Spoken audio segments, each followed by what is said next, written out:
Hello, friends. Welcome to the Career Guru podcast. I am your host, Steve Yanovsky. What a glorious day it is to start your path in a new career. Doors are opening here at the Boston Career Institute even as we speak. And I'm here holding the key for you. So tune in, stay sharp, and enjoy yourself. This is going to be great. Hashtag Let's Career Up. Good day to you, my friends, conversationalists, thrill seekers, aspiring career gurus, all across the fruited plain.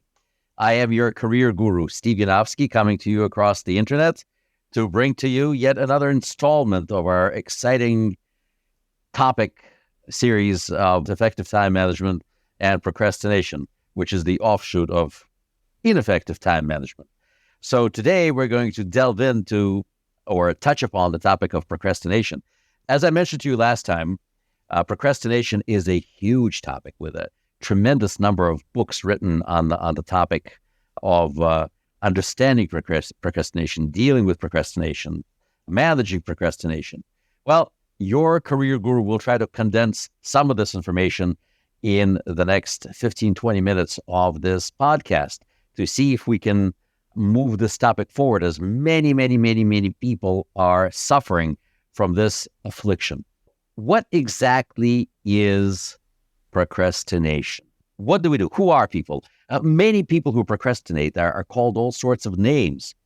Scatterbrain, this, and lazy, all sorts of awful time being called lazy. But are procrastinators really lazy?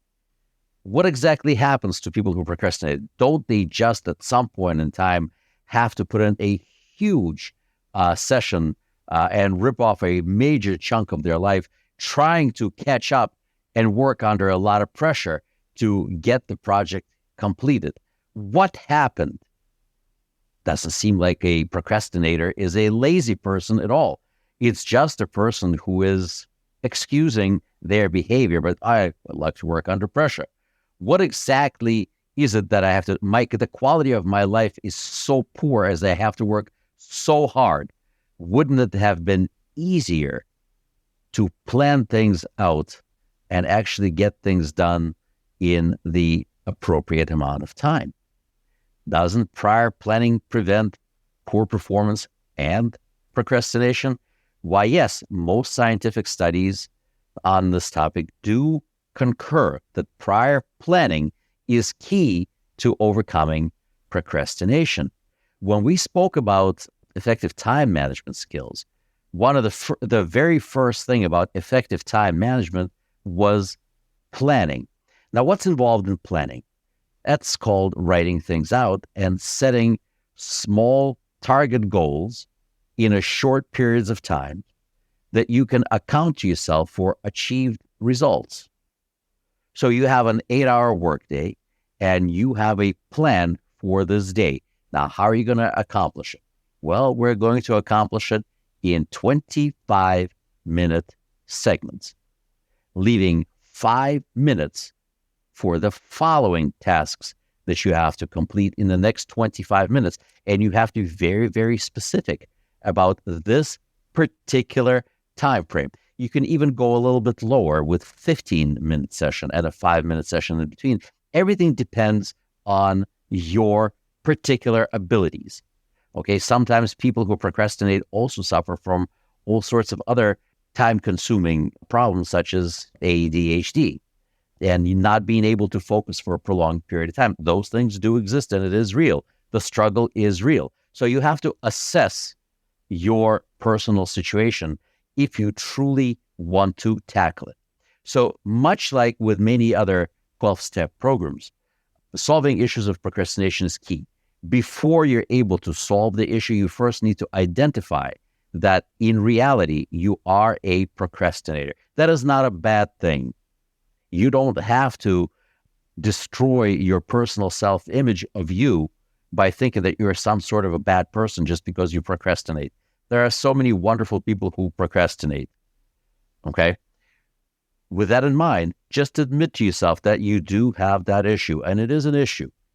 Call it a problem. Don't have to call it a problem, but it's something that's affecting you negatively, both on a psychological level, because you tend to be more critical of yourself because you still want to get things done. You just can't move yourself forward. So self-awareness is key.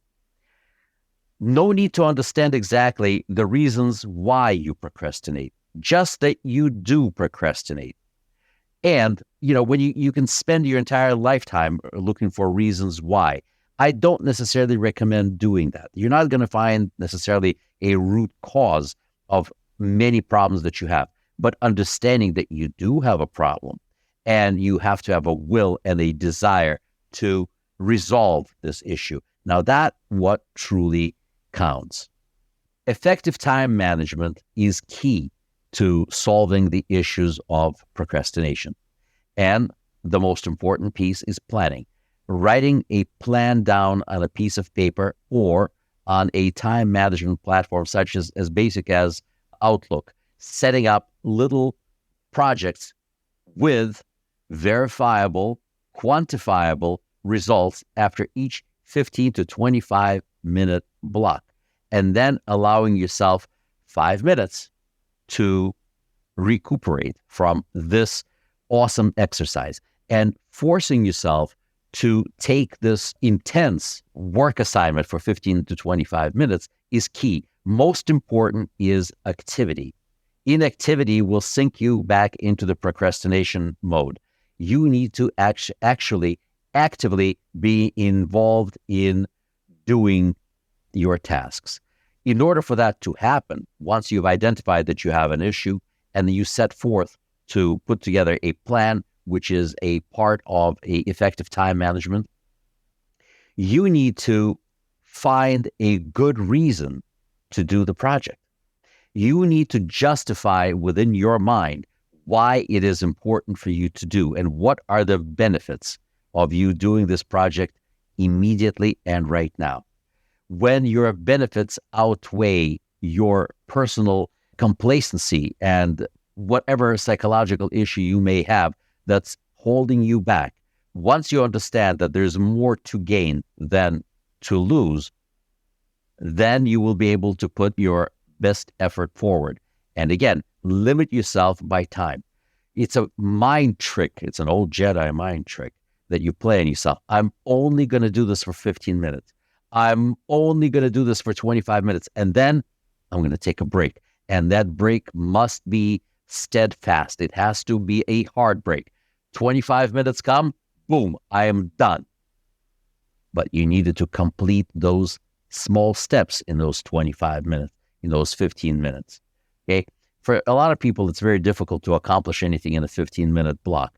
But people who are anxious and so on and so forth, and a little wiry, they will get a few things done in there. 25-minute block is a far more manageable block where you can actually have a solid quantifiable result and a solid effort. After that, you can take a load off and put in for 5 minutes of rest. But those 5 minutes also need to be just 5 minutes. Setting alarms in your smartphone, setting alarms in Outlook will give you the same confinement to a specific block of time that will force you to resume your activities. It's like a school bell ringing. Oh, break time. Oh, time to go back to class. This is time to do that. And this is going to keep you motivated. So motivation is key. Once you identified the benefits to your plan, when they do outweigh the negatives, say, okay, I'm ready to do this. Now it's time to be motivated. And you need to be active and engaged because human nature is complacency. We would rather lay on a couch and eat bonbons. We would rather focus on eating 7-layer cake, whatever the case may be. The body is lazy. It doesn't want to do anything. It is the spirit that drives the body. And you have to listen to that. You need to stay motivated. And the process of motivation is an ongoing, active process. It's dynamic. It's not static. It's not stagnant. It is something that propels you and moves you forward. The reward for that active engagement for a small burst of time is that reward of a 5-minute break. How will you treat yourself? Well, maybe you will treat yourself to a little game of whatever it is that you play on your smartphone. A lot of people suffering from procrastination, end up playing word games on the smartphone. I know, guilty. Okay? Sometimes that happens. But that is the reward that you can give yourself, and it's something else to look forward to after your next block of activity that you can give yourself. Okay? So what are we talking about? We're talking about motivation, planning, excitement, assessment, self-assessment, giving yourself a true assessment of your abilities and your desires and your needs. Remember that procrastination doesn't take away your need to get the job done. It just leaves you with a lot less time to do it. With that in mind, as the old saying goes, just do it. Just do it. Okay? Who was it? Nike that did that? Yeah, just do it. And the fact of the matter is, once you sit down, or whatever your job is, the action, the act of doing something, not thinking about doing it, but actually physically doing it. You just have to start to get into the process and give yourself a significant and honest assessment of how long you can do this. Set a limit. Was it 15 minutes? Was it 25 minutes? Was it 45 minutes? I will assure you that once you get into this groove, the time that you will spend working may increase. But whatever you set aside for yourself, make sure that you have that bonus for yourself, that you will reward your body with well-deserved complacency after this burst of invested energy into your project. And once again, your project must have realistic goals and quantifiable results that you can personally hold yourself accountable to, not to your supervisor, but to yourself. You set the goal, you must complete. You must not castigate yourself for, let's say, missing your target. Negativity is not going to get you anywhere.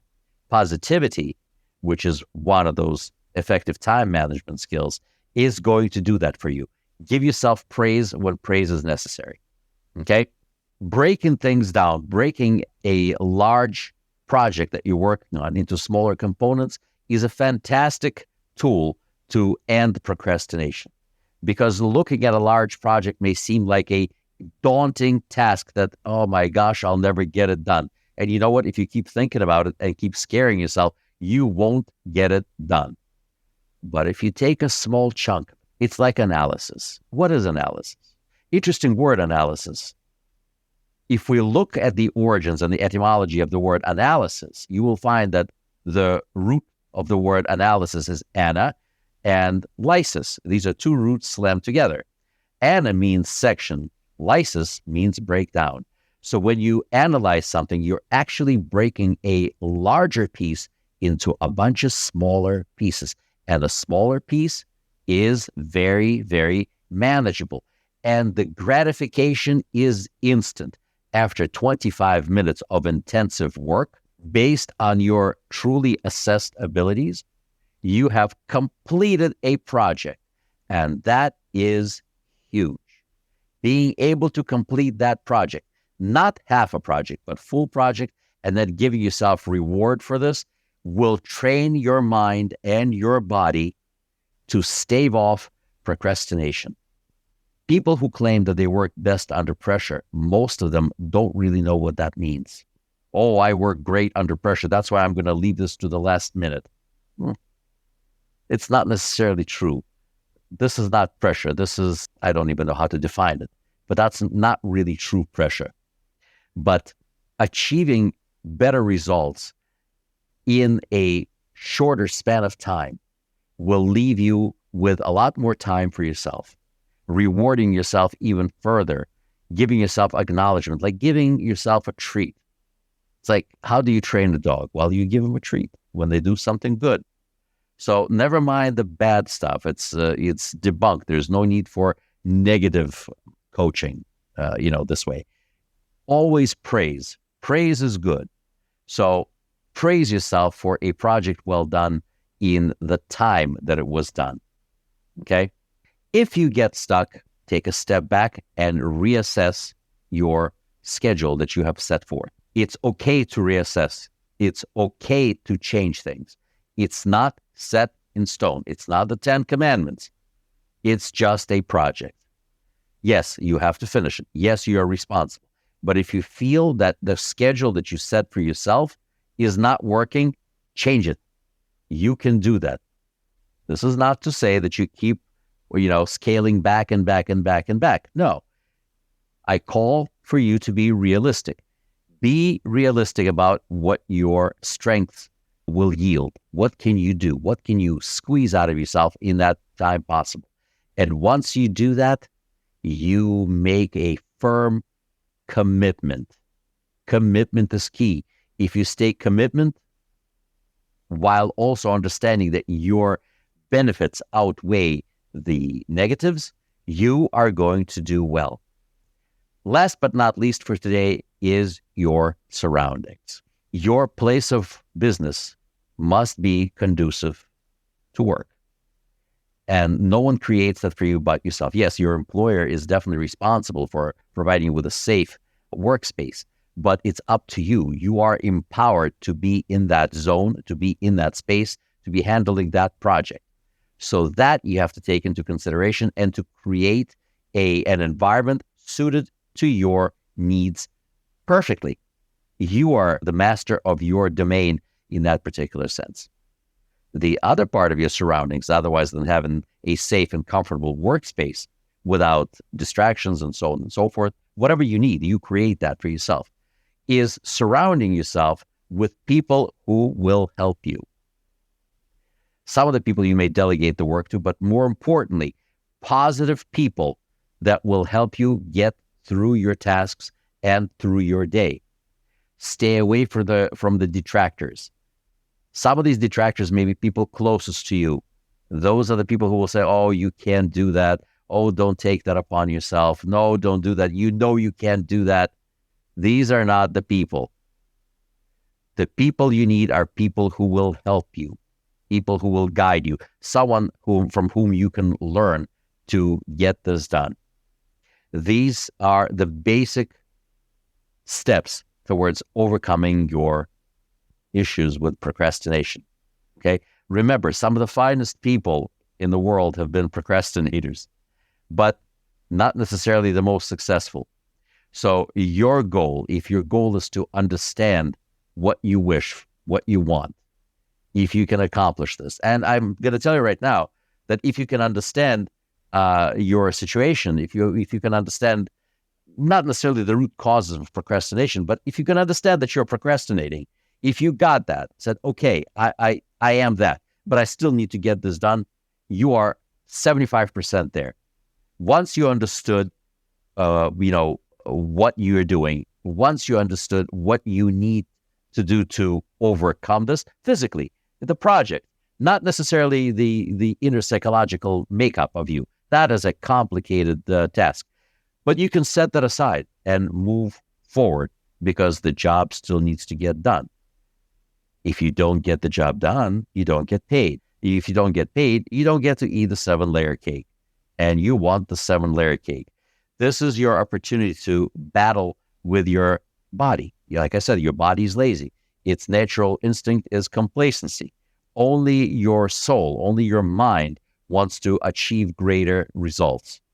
You need to be able to push both in the same direction. It's when you take the complacency of your animal self that wants to sort of kind of chill in the shade, stand up every so often, drink some water, kill something, eat it. Think of a lion in the wild, right? But it's the drive, the spiritual drive towards success and completion of projects and how we look in the eyes of other people and in our own eyes that will help you deal with procrastination. Not at its root source, but in training your mind, in training your body to setting aside these blocks of time with quantifiable goals, enough time for you to stay motivated for, and enough time to leave yourself for I don't want to say self-gratification. I want to say, a reward for yourself for properly doing that task. And that's going to give you the motivation to tackle the next project in the whole series of projects that you will need to complete to accomplish your task in full and in the right amount of time. I feel this is a good start. I will wait to hear your feedback on this topic and look forward to delving in a little bit deeper and with a lot more specifics. But I think we've covered a lot of information in the short period of time for our first podcast on procrastination and effective time management. We're going to revisit all of these issues. I do want to hear back from you as soon as possible, and that will help me prepare the next topic for our discussion. So with that in mind, I would like to bid you a adieu. I'll wait to hear from you via email on bcipodcast@bostoncareer.org, bcipodcast@bostoncareer.org. I'm here for you. I'm ready to hear your feedback and address your concerns to the best of my ability, and if necessary, bring an expert on the topic to get this to get the ball rolling for you. As a teacher, I have a lot of students who suffer from this issue. So for me, it's a topic that's near and dear to me. I help people get over the hump, and these are the exact suggestions that I make to my students. Well, with that in mind, I want to wish you a wonderful weekend. Hope to see you soon. Looking forward to your feedback. All the best, everybody. God bless you all. Talk to you soon. Well, friends and aspiring career gurus, this was fun. Thank you for tuning in. I feel enlightened, I feel empowered, and I'm feeling grateful that we spend time with you. For more information about Boston Career Institute, please visit our website, bostoncareer.org. Boston Career Institute has 3 campuses located in Brookline, Massachusetts, Malden, Massachusetts, and Lowell, Massachusetts. Call our toll-free number, 888-383-6058. For questions, comments, and or information about our podcast, email me at thecareerguru@bostoncareer.org. The Career Guru podcast is available on Apple Podcasts, Spotify, our website, bostoncareer.org, or wherever you stream your podcast. Subscribe, stream, rate, and review our shows. Your rating and reviews help our show reach new audiences. Produced by PodPro Entertainment, The Career Guru lives within a network of podcasts located at podproentertainment.com. # The New Radio. Looking forward to seeing you soon. All the best to you. My name is Steve Yanovsky. I am the Career Guru. May God bless you. # Let's Career Up.